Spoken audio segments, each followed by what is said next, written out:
کہ پروگرام ماشاءاللہ بہت کامیاب نظر آ رہا ہے۔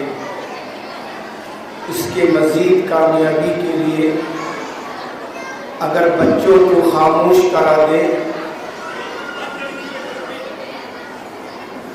تو بات سننے میں سمجھنے میں بہت آسانی ہوگی، ورنہ شور و غل کے درمیان اگر قیمتی بات بھی بتائی جائے گی تو وہ سمجھ میں بھی نہیں آئے گی اور سننے میں بھی نہیں آئے گی۔ گزارش ہے ذرا بچوں کو خاموش کر دے، بچے خود خاموش ہو جائیں۔ نحمدہ و نصلی علی رسولہ الکریم، اما بعد فاعوذ باللہ من الشیطان الرجیم، بسم اللہ الرحمن الرحیم۔ لمثل هذا فليعمل العاملون، صدق اللہ العظیم۔ قال رسول اللہ صلی اللہ علیہ وسلم: المؤمن القوی خیر من المؤمن الضعیف، او کما قال علیہ الصلاۃ والسلام۔ قابل صد احترام اراکین مسجد خدمت کمیٹی اور معزز مہمان خصوصی جناب ابراہیم صاحب دامت برکاتہ،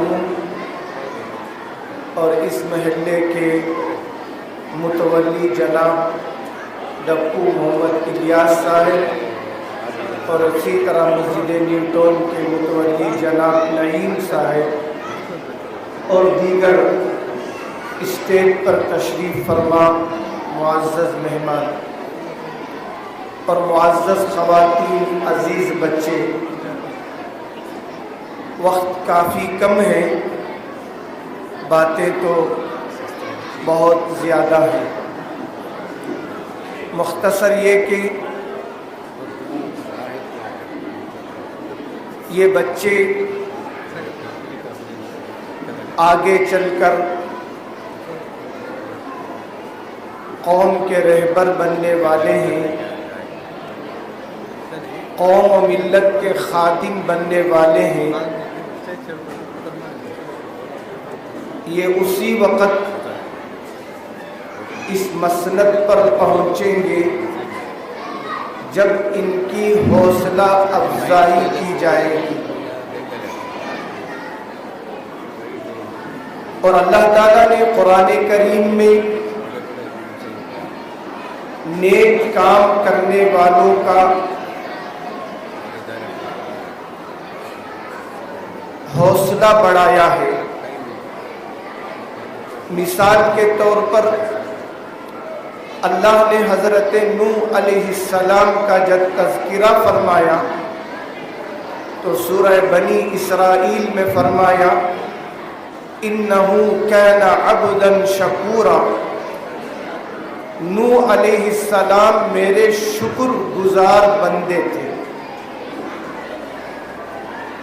بندے کی اللہ تعریف کر رہا ہے۔ حضرت نوح علیہ السلام نے ایک دن نہیں، 2 دن نہیں، بلکہ قوم کو 950 سال تک سمجھایا، اور کتنی تکلیفیں برداشت کی، لیکن قوم کو سمجھاتے رہے۔ روایتوں میں آتا ہے حضرت نوح علیہ السلام کی یہ عادت تھی، آپ ہر کام کرنے سے پہلے، چاہے کام چھوٹا ہو چاہے کام بڑا ہو، کرنے سے پہلے بسم اللہ کہتے تھے اور کرنے کے بعد الحمدللہ کہتے تھے۔ اور اللہ کو یہ پسند ہے اس کے نام سے کام شروع کیا جائے، اور جب کام ختم ہو جائے تو الحمدللہ کہنے سے اللہ مزید کام اسے کرنے کی توفیق دیتے ہیں۔ اسی طرح اللہ نے حضرت سلیمان علیہ السلام کو، داؤد علیہ السلام کو بہت بڑی بادشاہت عطا کی تھی۔ اتنی بڑی بادشاہت کسی نبی کو نہیں ملی، یہاں تک کہ کسی انسان کو بھی نہیں ملی۔ حضرت نوح علیہ السلام کی بات جنات بھی سنا کرتے تھے، درندے چرندے پرندے بھی سنا کرتے تھے، یہاں تک کہ ہوا جیسی مخلوق بھی حضرت سلیمان علیہ السلام کی بات کو سنتی تھی۔ آج آدمی کچھ عہدے پر پہنچ جاتا ہے، کچھ حاصل ہو جاتا ہے تو اپنے آپ کو بہت بڑا سمجھنے لگتا ہے، لیکن سلیمان علیہ السلام کو اتنی بڑی سلطنت ملنے کے باوجود، اتنی بڑی مخلوق آپ کی اطاعت کرنے کے باوجود، سلیمان علیہ السلام کے دل میں ذرہ برابر تکبر پیدا نہیں ہوا، بلکہ آپ نے جب جنات ملکہ سبا کا تخت لے کر آئے، پلک جھپکنے کے برابر، تو یہ نہیں کہا کہ میرے کہنے پر جنات نے اس تخت کو، ملکہ کو حاضر کر دیا، بلکہ آپ نے جو جملہ کہا اللہ کو اتنا پسند آیا کہ قیامت تک قرآن کا حصہ بنا دیا۔ کیا فرمایا؟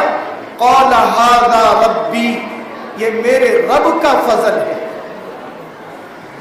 جنات جو میری بات سنتے ہیں، اس میں سلیمان کا کمال نہیں ہے، یہ میرے رب کا کمال ہے کہ سلیمان کے ان کو مطیع بنا دیا۔ اللہ نے جب ان کے اندر شکر دیکھا، عاجزی دیکھی، تو اللہ نے باپ کی بھی تعریف فرمائی، ان کے بیٹے سلیمان کی بھی تعریف فرمائی۔ سورہ صاد میں فرمایا وَوَهَبْنَا لِدَاؤُودَ سُلَيْمَانَ نِعْمَ الْعَبْدُ إِنَّهُ أَوَّابٌ۔ باپ داؤد، سلیمان بیٹے، دونوں کتنے بہترین بندے ہیں، ہر بات میں اللہ کی طرف متوجہ ہوتے ہیں۔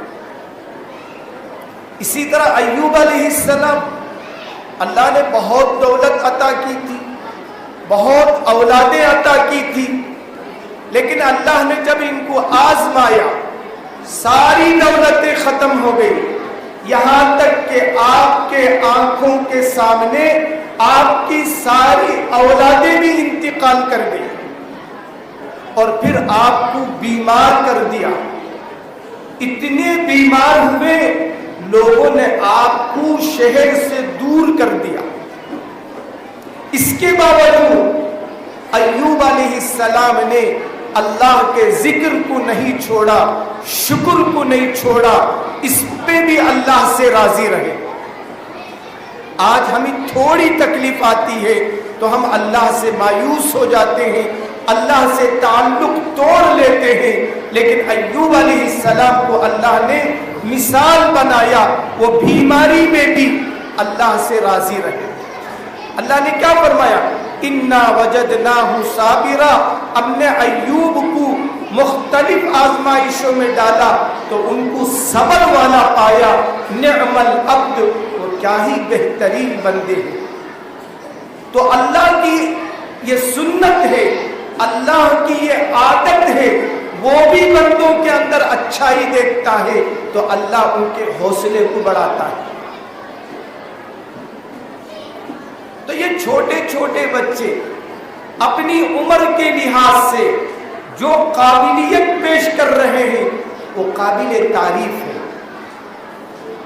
ورنہ ایسے ہزاروں نہیں لاکھوں کروڑوں بچے گلی میں کھیل رہے ہیں، موبائل کے اندر ملوث ہیں، بچے کوئی کارنامہ نہیں ظاہر کی،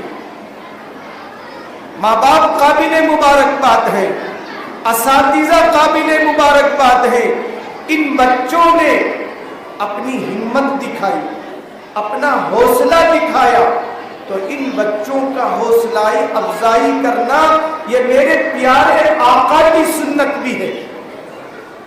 حضور اکرم صلی اللہ علیہ وسلم بعض مضامین کو تفصیل سے صحابہ سے بیان کرتے تھے، بعض مضامین کو حضور صلی اللہ علیہ وسلم صحابہ سے سوال کرتے اور پھر جواب اس کا دے دیتے۔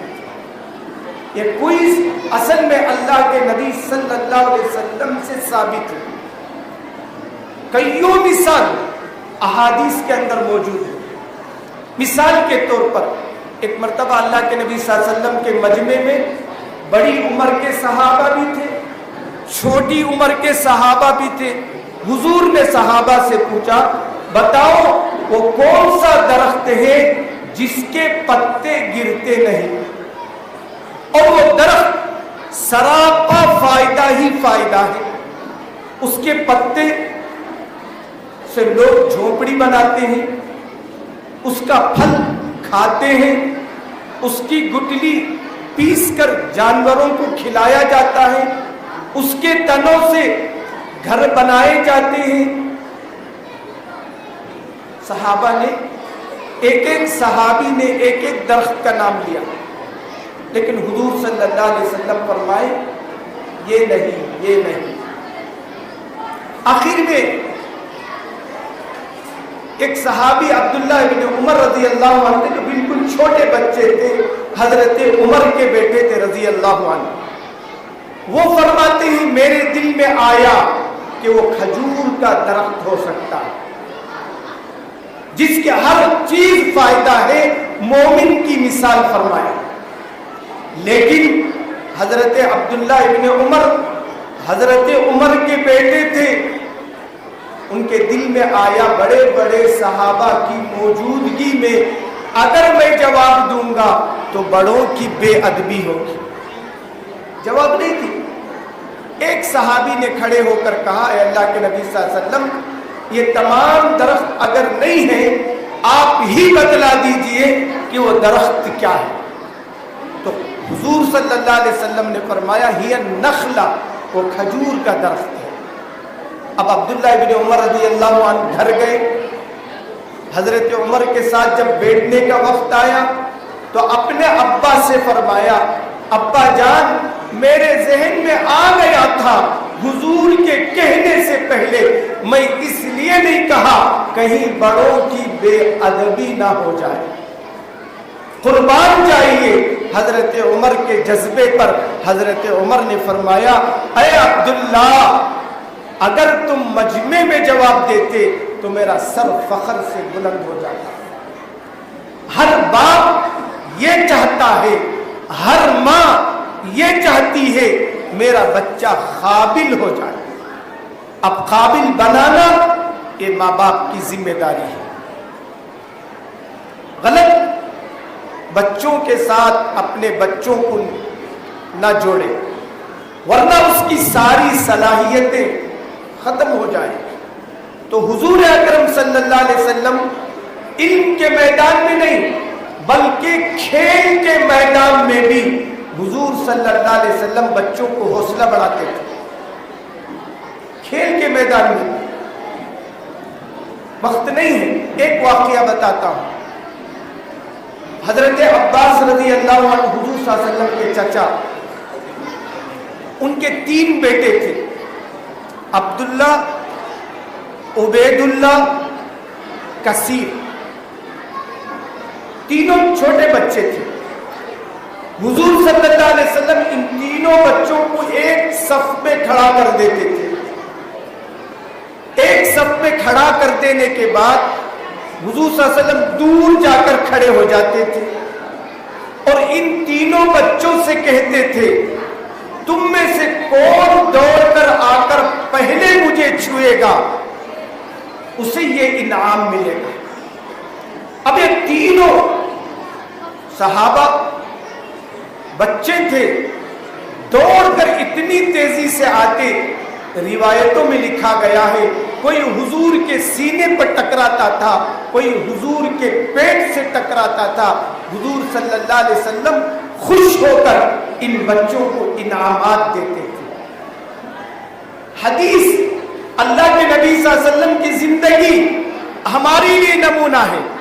اپنے بچوں کو کاہل نہ بناؤ، مکتب کا وقت آئے تو مکتب میں بھیجو، ٹیوشن کا وقت آئے تو ٹیوشن میں بھیجو، نیک صحبت میں بچوں کو لگا کر رکھو، یہ بچے تمہارے لیے بھی آنکھوں کا ٹھنڈک بنیں گے، عزت کا سبب بنیں گے، قوم کے لیے بھی قابل فخر آدمی بنے گے۔ بچوں کو کچھ تکلیف میں پالو، اللہ نے دولت بھی دیا ہے تو پورا عیش بچوں کو نہ دو، ورنہ یہ بچے کاہل ہو جائیں گے۔ ہمارے جتنے بڑے ہیں ان کی زندگیوں کو دیکھو، ان کے ماؤں نے تکلیف کے ساتھ ان کی تربیت کی۔ وقت نہیں ہے چونکہ یہاں اسکول کے بچے ہیں، انہی کے اعتبار سے مثال دیتا ہوں۔ ہمارے ہندوستان کے پریزیڈنٹ صدر ہند عبدالکلام جو گزرے ہیں، کتنی بڑی شخصیت تھی، مسلمان نہیں دنیا کا ہر طبقہ ان کی عزت کرتا تھا۔ ایک مرتبہ وہ چنئی کی مسجد میں گئے، جمعے کی نماز کا وقت تھا، جب انہوں صدر آئے تو کچھ لوگ ہٹ کر ان کو آگے صف میں بلائے تو کہے میں مسجد کے باہر صدر ہند ہوں، مسجد کے اندر جو آدمی جہاں کھڑا ہے وہی اس کا مقام ہے، اگر عبدالکلام بھی لیٹ آئے گا اسے دوسری یا تیسری صفحے میں کھڑا ہونا۔ یہ کیا تھی؟ یہ ان کی ماؤں کی تربیت تھی۔ وہ کیسے پڑھے؟ کوئی کانوینٹ میں نہیں پڑھے بلکہ وہ ایک معمولی اسکول میں پڑھے۔ کیسے پڑھے؟ روزانہ اخبار گھروں میں جا کر ڈالا کرتی تھی، ایک ایک اخبار پر 5 پیسے، زیادہ سے زیادہ 10 پیسے ملتے تھے، انہی کے پیسوں کو جمع کرتے، کتابیں خریدتے تھے۔ جب یہ محنت انہوں نے کی، ماں باپ نے ان کی تربیت کی، اللہ نے اتنا اونچا مقام عطا کیا، ملک جب تک باقی رہے گا ان کا نام سنہرے حروف میں لکھا جائے گا۔ ہمیں بھی، ہمارے بچوں کے اندر بھی اللہ نے یہ صلاحیت رکھا ہے، کوئی بچہ ایسا نہیں جس کے اندر صلاحیت نہ ہو۔ ایک ایک بچے کے اندر اللہ نے ایک ایک جوہر رکھا ہے، کسی کے اندر پینٹنگ کا شوق رکھا ہے، کسی کو میتھس کے اندر ماہر بنایا ہے، کسی کو کھیل میں ماہر بنایا ہے۔ آپ کا جو بچہ جس چیز میں دلچسپی رکھتا ہے اسے مذاق نہ بناؤ، اس میں آگے بڑھا۔